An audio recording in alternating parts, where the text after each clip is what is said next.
Hey, you all, welcome back to another week of the Restart Podcast. I am your host and creator, Sabrina Neely.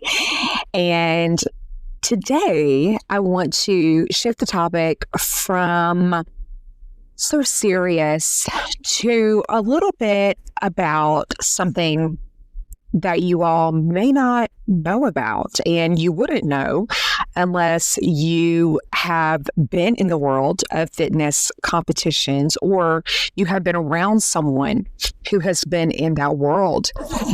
And this is my personal opinion. It is not targeting anyone or any organization, but I know from personal experience a little bit behind the scenes of what goes on. And what's funny is I'm currently I actually follow many fitness influencers on Instagram, but there is one in particular that I have been following for about a year, and I'm not going to name any names, but she was a Beachbody coach for the better part of 10 years.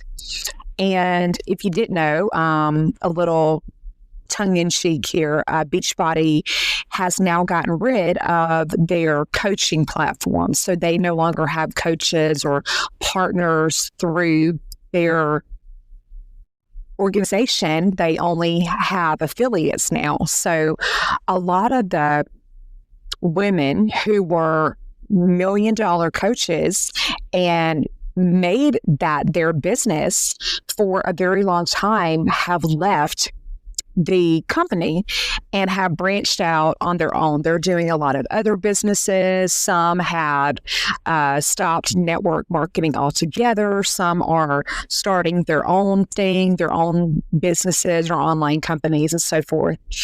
But this one particular woman that I'm following, she has decided to enter a fitness competition and train for that since she's no longer doing Beachbody workouts. So she's been training, I would say, going on about 3 months now. And I've been watching her very closely throughout her whole training. And I know what that is like. Because a little background on me, about, I would say 10 years ago, when I was around 35, I had this idea that I was going to enter my first fitness competition. And by fitness competition, there are 3 categories, if you did not know, to competing in a fitness show. There is bikini, there's figure, and then there's physique. So bikini is, think of where you would enter if you are a beginner competitor, you're new to bodybuilding, you're new, I would say kind of new to weight training, and you're just kind of wanting to dip your toe in the water of competing and just see what that's about. You don't have to be as muscular as the other categories. So a lot of your amateurs will start in the bikini category. And then from there, it goes into figure, and figure focuses more on a wide back and very broad shoulders, bigger through the arms, and then pretty muscular through the glutes and the legs. So figure is the next step up from bikini. And you would enter that if you probably got, I would say, at least 10 shows under your belt in bikini, you would think about going to figure. Or if you are trying to lift heavier and you're trying to get a little bit bigger build, you would enter that category. And then physique is for your women who are actually bodybuilding. These are the women who are on steroids and other performance enhancing drugs because they have to get very striated, very defined in their muscle technique. And this is for those who have been competing in the other two for a while. So this lady that I'm following, she of course is going to enter bikini. And so going back to what I was saying is that 10 years ago, I had the thought that, oh my gosh, this is something I want to do before I reach the age of 40.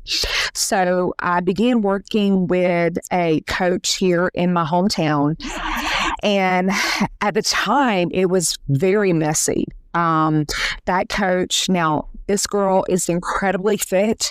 We're talking, I mean, no body fat on her, just all muscle head to toe. She's a petite little thing, stands no more than 5'2", 5'3". And she knows her stuff, but she has 6 kids of her own biologically. And the man that she was married to at the time, they were going through a really bad season of their marriage. I think there was domestic violence involved. There was some cheating accusations. So I only worked with her for probably about a month. And then I realized that her personal life was not going to gel with the attention to detail and the time that I needed from a coach for me to continue working with her. So I quit working with her. And then probably I would say about 1.5 years ago, I had the thought again at 43 that I was going to enter and try it again, because now my kids are older. 2 out of the 3 of them were grown and got out of the house, and they didn't need that one-on-one personal attention that they did when they were younger. So I thought, okay, I have more time on my hands and I'm going to go ahead and try it again. So I used a different coach this time out of Indiana, and totally online training. We never met in person. And I used her for about 3 months. I loved her training style. She was very, one-on-one, and she paid attention to detail and, made my plan very customized, very tailored to me. And I was getting results. I was seeing results. However, I had to stop training with her because it got to be way too expensive. So, little side note here, fitness competition training is extremely expensive. If you have ever considered it, I would tell you to budget away at least $3,000 just to pay for your coach's training plans, to pay for posing, to pay for your suit that you're going to need on stage, your heels, hair and makeup, tanning, travel, and of course, your meals. Because when you are eating for a fitness competition, it has to be so strict and so tight. Like, there is no room for error. You know what I mean? No margin to venture out of your macros. And all of the coaches do macros training because it's just the easiest way to measure and see your food and know that you're not overeating your portions. So you have to buy healthy food. And as we know, healthy food is pretty expensive nowadays. So I would say at least budget $3,000, if not more, depending on how far out you are training before your show. So anyway, I had to quit training with this most recent coach after about 3 months. And I realized something as I was training with her. I thought, oh my gosh, I do not want to do this ever again. And the reason I thought that is because I started to see the competitions for what they really are. Number one, they're not realistic. Competing is absolutely 100% not healthy, but yet it is marketed to the public as once you get on stage, you should be your leanest, also known as your healthiest. So that's how the organizations promote it. It's like everybody should strive to be this lean, this healthy, this fit, this in shape. This is the gold standard. However, what the competitors have to do to get to that point on stage is absolutely unhealthy and unrealistic. It is not attainable for the average person. And once I realized that, I was like, oh my gosh, why am I trying to take my body to such low levels of body fat and such intense training plans that essentially becomes overtraining because you're doing so much to build muscle and bring your body fat down at the same time. And then about 2 weeks to 3 weeks out from your actual show, you're having to drink a shit ton of water to get out all of the bloat, the water weight, and really get those muscles defined and striated. And that's why the competitors cannot keep their body fat that low, especially women, except for maybe a window of time. And by a window, I mean no more than 2 to 4 days can they keep their body fat that low. It destroys your hormones. It destroys your metabolism. And it makes you very fatigued to get your body that lean. I would say the girls are going on stage. Let's just take bikini, for instance. The girls are going on stage, I would say, at less than 15% body fat, the majority. If they are coming on stage higher than that, they do not have a chance of placing at all. But the CDC recommends that a woman's body fat ideally should be between 15 to 18%, with the average body fat of a woman 18 to 21%. And then we know anything above 21% is considered overweight. Anything over 24, 25% body fat would be considered obese. So I started to ask myself, why are these organizations making women go into their show being so skinny and so lean? And not only are they that lean, but the expectation of the women to have muscle nowadays is 10 times worse than it was back in the 90s and the early 2000s. So back in 1999, I was dating this guy, and he was my first love. You know, we met each other in college and we started dating, and he's the one that really got me into lifting at the gym. I was in the gym, but I was teaching fitness classes at the time, but he's the one that really got me into strength training. And we would actually go into Books A Million, sit down in the little cafe of the bookstore, grab fitness magazines because they were all the rage back in the day, you know, in the late 90s, early 2000s. And we would sit there for hours, drink our coffee and flip through the magazines and look at all of these bodybuilders and all of these muscular women who were what we thought our role models at the time. And he would say, oh my God, you know, I got to buy this supplement and get this and try that and do what so-and-so is doing to look like that. And I want you to, you know, get this and start on this protein.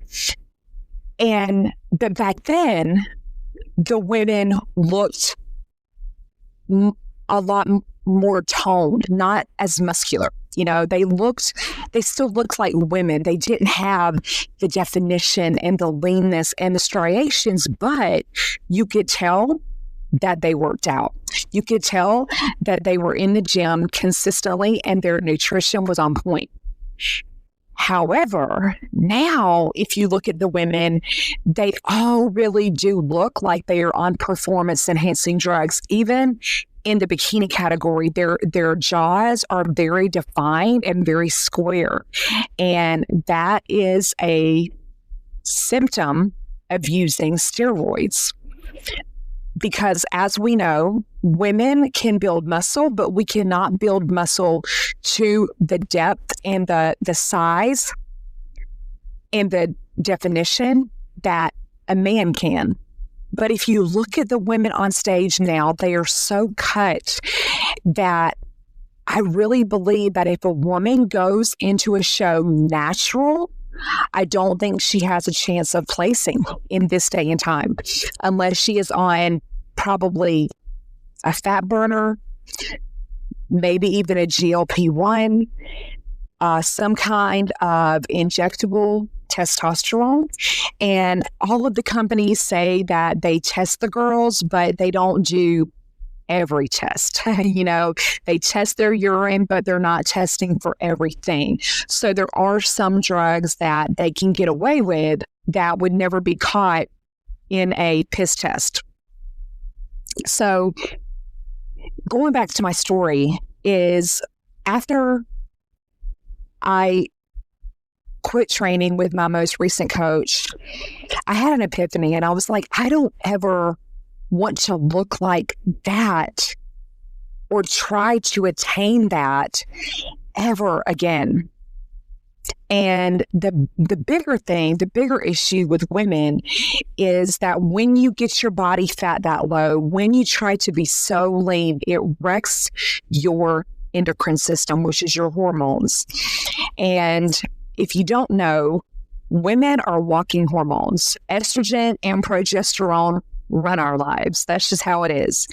And these girls who are up there in their 20s and even their 30s competing, they don't yet realize that when they get 40 and up and they start going through perimenopause and menopause, they are going to have the most difficult time, because they've already dropped those hormones so low that it's more than likely impossible to recover. And I will just never try to look like that ever again. And so I'm watching this lady online on Instagram that I told you about at the beginning of this episode. And she was already fit before she started training for the show. Very lean, very fit. But now she just looks tired. Her eyes are sunken in because the training is catching up with her. It's so much volume, a lot of sets, a lot of reps, a lot of exercises, no days off, and very, very strict diet with attention to detail, measuring your food, weighing your food, portioning your food out, eating at appropriate times of the day. It becomes your life. It consumes you. It really is like a full-time job, if not a 24/7 obsession, is what it really becomes. And I feel sorry for her, because this will be her first show, and she doesn't yet realize how much it's going to suck.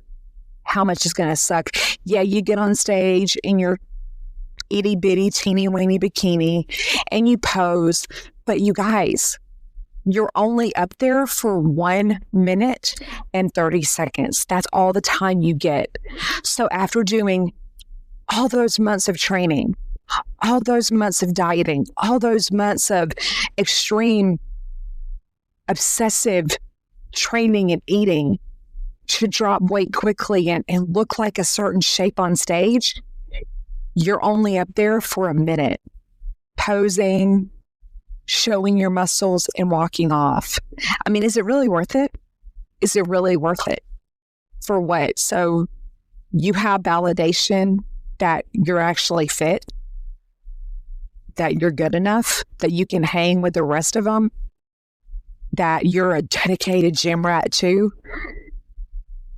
Why do people need to feel the urge for someone else's approval?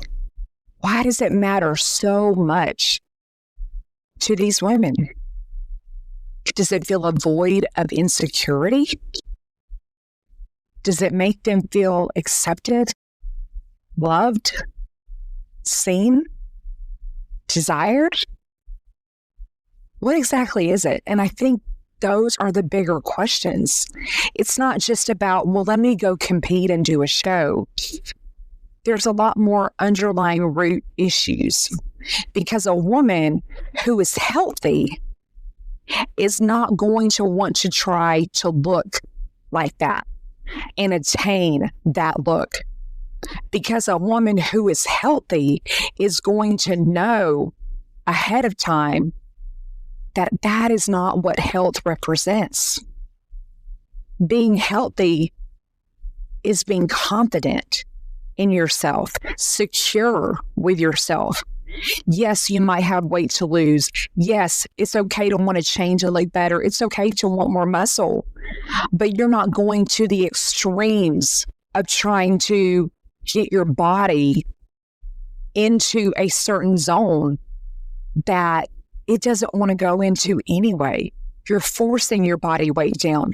You're forcing your muscles to grow. If you have to use supplements and or performance drugs to help that, you do. But that's not healthy. So the competition part defeats the purpose of health and what that actually is. And you know what these people get? Do you think they get a spread in a magazine? No. Do they get a part in a company or on a show or in an ad somewhere? Do they go viral? No. You know what they get? A trophy. They get a trophy. So they're going to do all this and push their body to the limit for a trophy? Are you kidding me? I don't see the point. And once I started to look at competing in that manner, it saddens me for people like this woman that I'm watching on Instagram go through it and push her body to the absolute max, tired, worn out, overexerted, exhausted, overtraining. And she has no idea that what she's doing is defeating the purpose of her trying to be healthy and, quote, in the best shape of her life. So those are my thoughts. You may agree or not, and that's okay. But I will tell you that bodybuilding is a very dark sport. There is a dark underside to it. There have been quite a few competitors and athletes who have just killed over from heart attacks, strokes, dying in their sleep from an enlarged heart, because the stress that you're putting your body under to do this is not something the body can handle long term. But a lot of people think it won't happen to them. They're smarter than that. They've been training for a long time. They know what they're doing. But there is a very inherent risk to trying to look like some statue that an organization made up so that it can get half-naked women on stage in the tiniest swimsuits and have them pose for what? Claps, praise, acknowledgement, approval. What exactly is it? What is it that these people need in order to feel good about themselves? What is your definition of healthy? What do you consider to be healthy? Is it feeling good in your skin? Is it a certain weight, a certain size? Is it having your sight and your hearing and being able to walk and move every day? What exactly does health mean to you? Let's ask ourselves that before we start doing extreme sports such as fitness competitions. If you've enjoyed this episode, I would love if you would like, rate, review, and share. Spread the word about the Restart podcast, you guys. I'm so thankful for this year. I'm so incredibly happy that you're here, that you're listening, for your support. And I plan to bring even more great topics and guests into 2025. Thank you so much for being here and listening. Until next time, bye-bye.